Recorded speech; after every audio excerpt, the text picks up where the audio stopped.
All right, you asked for it. We're delivering on it. Let's talk some more Pinterest right now. Let's go. 9 University is a team, and we have to share what we know with the world, with you.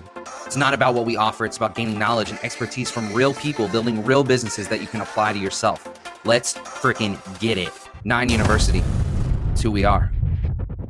All right, what's up, guys? Kyle here with 9 University, coming at you again with another Pinterest video. Back by popular demand, we've had a lot of people messaging us wanting to know more about Pinterest. That's what we're going to give you. But before I jump into this, guys, do us a favor. Throw us a like, throw us a comment, subscribe to the channel, share it with a friend, something. Help the channel out, keep us growing, keep us so that we can continue bringing everybody free content 7 days a week. All right, with that being said, let's jump into it. And what I want to basically topic this video, top 3 ways that we can optimize our pin pictures. All right, so we're not going to talk about the entire pin or anything like that.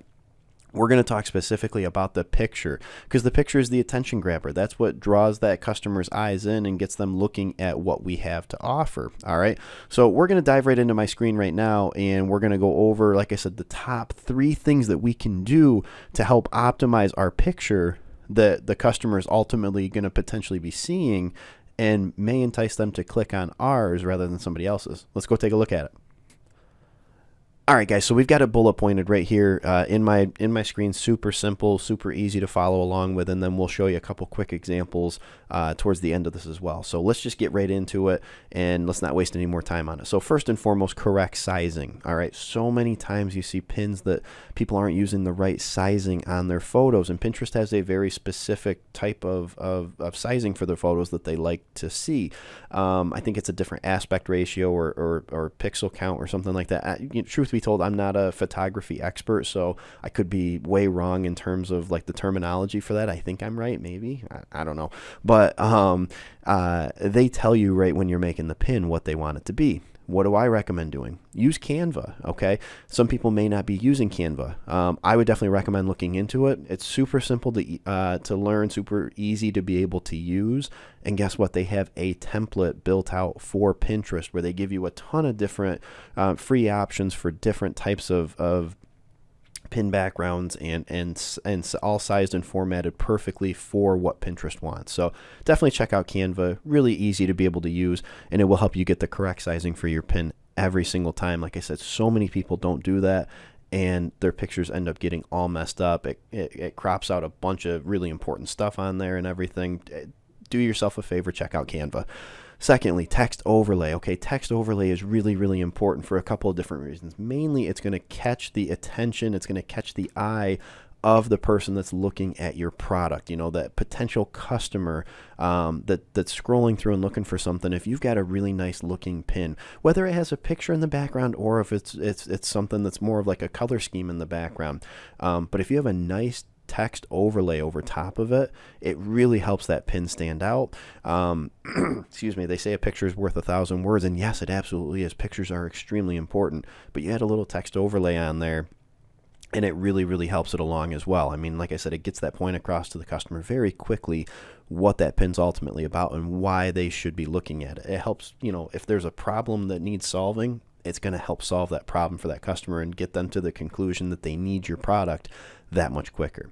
And I've tested it both ways, and I can tell you from personal experience, at least in my opinion, text overlay always wins out over just regular, no text overlay, just a regular background photo. So, and last but not least, color scheme. Okay, color scheme is important on Pinterest, and what I mean by that is, study all the other pins that are in the category, in the niche that you're trying to rank some pins on, and see, is there a particular color scheme? It may not always be the case. Maybe there's no rhyme or reason to what people are doing, but a lot of times you'll start to notice people are using more red or more blue or more green. It may be kind of subtle, but the pins that are ranking the highest as you're looking at them may have a particular color that is kind of seen in each one of them.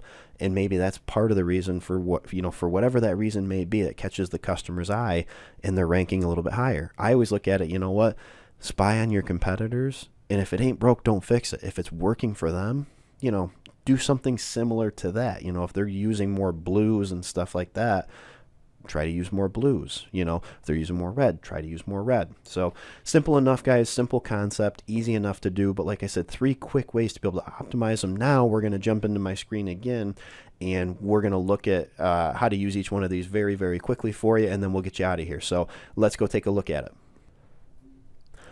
All right, perfect. So first and foremost, we were talking about sizing for that pin. So like I said, I recommend using Canva.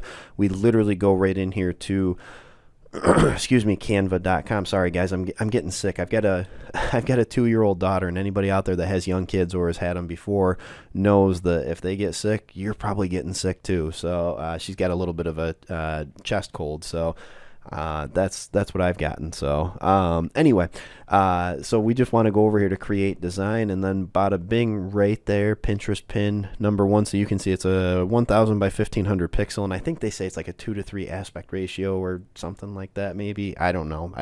Correct me if I'm wrong down below in the comments. But I think maybe that's right. I'm not 100% sure. So yeah, guys, this is Canva. You literally click on that right there. It's going to take you into all the different templates they have. You can choose from what they have. You can do one from scratch. I mean, there's so many different things that you can do. And you'll notice if you do this, most of the featured pins that they have, most of the featured templates are going to have what? Text overlay, which was the next thing we were talking about. And let's take a look at this. So this right here is an example of text overlay. So I literally just typed in baby, into Pinterest. This is just my test Pinterest account right here for teaching purposes. And you can see, like, I literally type in baby, and look how many of these. I mean, a lot of these are different, like top 10 lists and different checklists and stuff like that, which again, we'll cover. If you want me to cover stuff like that in a future video in terms of like utilizing checklists and top 10 lists and stuff like that to help grow your audience, comment down below that you want more Pinterest and you want more of that stuff, because we can cover this stuff as well. That's for a different video though. But you know, right here, I mean, you can see again, excuse me, text overlay, text overlay, text overlay. You know, I mean, so many of these pins utilize text overlay right there. 7 last minute must do's, you know, all that type of stuff. I mean, these are all text overlay. Okay. It helps get that point across. It helps drive home what we're trying to talk about right here. So, you know, hey, if you were selling like dresser organizers or something like that, right there, boom, how to organize baby's dressers. You know, it takes 5 seconds to pop that in there on Canva, and you're off to the races and you're good to go. And it looks really, really nice too.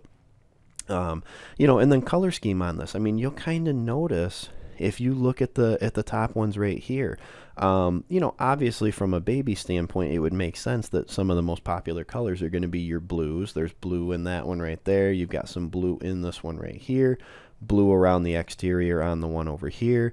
And then you also have your pinks and purples and stuff. So blue and pink for boy and girl, and then you've kind of got the purplish tint going on with both of them and everything too.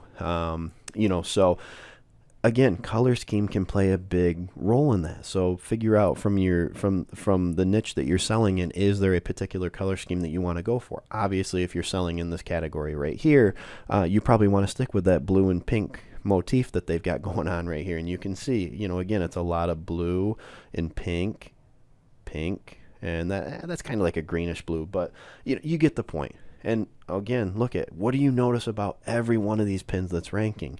They all have a similar color scheme. They all typically have either pictures or their top 10, top 20 lists and everything. And what else? They all have text overlay. All right. These are people that have figured out that's the formula for success on Pinterest, because ultimately these are what people see initially. Okay. Again, think of Pinterest like a search engine, but it's very visual. Okay. That picture that you've got, or whatever the main, photo or the main graph or whatever it is right there, has to be really, really powerful to draw that person in. So again, if it ain't broke, don't fix it. Stick to what is working well. Put your own spin on it to make yours stand out. And from there, we just keep replicating it. All right. So guys, with that being said, Hope everybody enjoyed that video. If you want more Pinterest videos and we can go deeper and deeper into the ins and outs of Pinterest, comment below, more Pinterest please. Anybody that has any more questions or would like to learn more about Pinterest, click the link below. We actually have a program that teaches all about how to utilize Pinterest to help grow your business and grow your amount of people that are coming to your site, whether it's a website, whether it's Amazon, whether it's a landing page, whatever it may be. It's going to help you reach new customers, drive new traffic, and that's something we could all use for any business. All right. So with that being said, guys, we'll catch you in the next one. Hey guys, thanks so much for watching. If you liked that video, then I definitely know you're gonna like this one too. Yep, and I made it just for you guys, so click Click the right link below. here.